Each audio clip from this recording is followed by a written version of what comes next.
छगन भुजबळ शिवसेना सोडल्यानंतर 1995ला पहिला पराभव एका कट्टर शिवसैनिकाने दाखवला आणि भुजबळांनी थेट येवला गाठलं.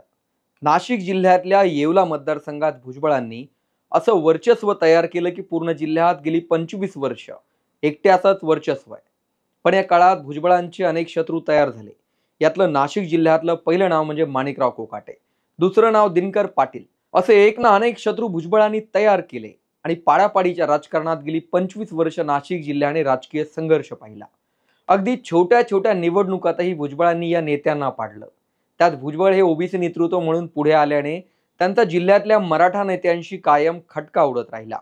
सुहास कांदे यांच्यासारखा भुजबळांचाच एकेकाळचा समर्थक पुढे त्यांचाच कट्टर विरोधक बनला. पण भुजबळांना मंत्रिपद नाकारल्यामुळे खरंच नाशिकच्या लोकांमध्ये नाराजी आहे का?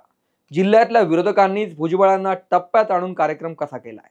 माणिकराव कोकाटे यावेळी भुजबळांवर कसे भारी पडलेत त्याची स्टोरी मी तुम्हाला या व्हिडिओत सांगणार आहे.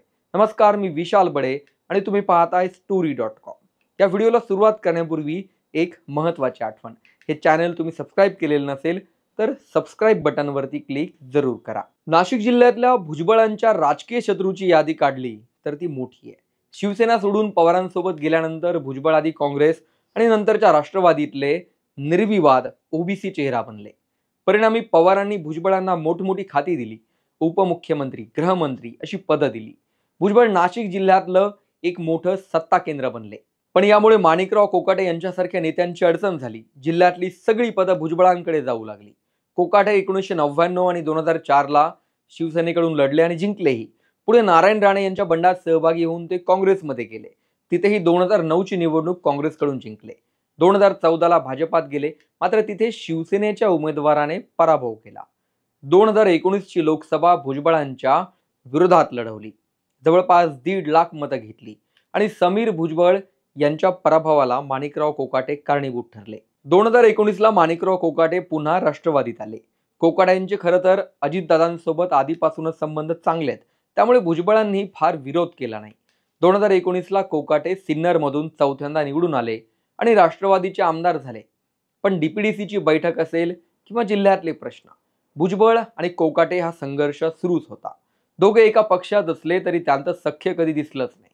मराठा ओबीसी वादात तर कोकाटेंनी भुजबळांना जाहीर विरोध केला आणि मराठा समाजाला पाठिंबा दर्शवला. जिल्ह्यातले दुसरे भुजबळ विरोधक म्हणजे दिनकर पाटील. महापालिकेतले भाजपचे नगरसेवक असलेले दिनकर पाटीलही भुजबळांचे कट्टर विरोधक बनले.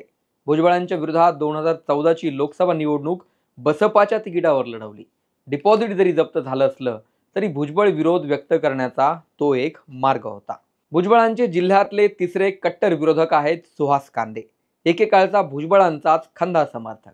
पण पुढे कांदेंनी जेव्हा राजकारणात येण्याचा प्रयत्न केला तेव्हा भुजबळांसोबत त्यांचं खटकलं. कांदेंवर आधीच अनेक गुन्हे दाखल होते. त्या काळात नाशिकमध्ये गाड्या जाळण्याचा प्रकार सुरू होता. यात भुजबळांनी आपलं नाव गोवल्याचा आरोप सुहास कांदेंनी केला. सुहास कांदेंवर तडीपारीची कारवाई झाली. इथेच भुजबळ विरुद्ध कांदे वादाची खरी सुरुवात झाली. पुढे सुहास कांदे सलग 2 टर्म आमदारही झाले. मात्र भुजबळांसोबत त्यांचा खटका उडाला तो कायमचाच. आत्ताच्या निवडणुकीत तर भुजबळांनी कांदेंच्या विरोधात समीर भुजबळांना युती असतानाही उतरवलं. मात्र तरीही कांदे निवडून आले. या राजकारणामुळे स्वतः भुजबळांना आत्ताच्या निवडणुकीतही अडचणी आल्या. येवल्यातला मराठा समाज विरोधात केला.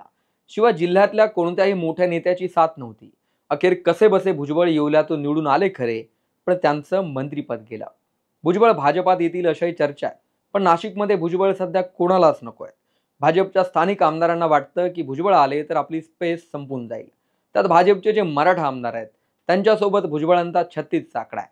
नाशिकमधील राजकीय विश्लेषकांच्या मते पाडापाडीच्या राजकारणामुळे जिल्ह्यात भुजबळांचा एकही खंदा समर्थक आमदार उरलेला नाहीये. मंत्रिपद न मिळाल्यामुळे जी नाराजी दिसायला हवी ती लोकांमध्ये त्या तीव्रतेने दिसत नाही. जे नेते विरोध करतायत ते समता परिषद आणि भुजबळांच्या जवळचे आहेत. भुजबळ ओबीसींचे नेते आहेत आणि ते ओबीसींसाठी कुणालाही अंगावर घ्यायला तयार असतात, हे मान्य करायलाच हवं. पण यामुळे एखादा नवीन चेहरा पुढे येण्याचा प्रयत्न करत असेल तर तो भुजबळांना नको असतो असंही मत विश्लेषक सांगतात. भुजबळांचं राजकारण जवळून पाहणाऱ्यांचे भविष्यातील घडामोडींवर वेगवेगळे मतप्रवाह आहेत. पण तुम्हाला भुजबळांच्या राजकारणावर काय वाटतं? कमेंटमध्ये जरूर लिहा. व्हिडिओ आवडला असेल तर शेअर करा आणि चॅनल सबस्क्राईब करायला मात्र विसरू नका.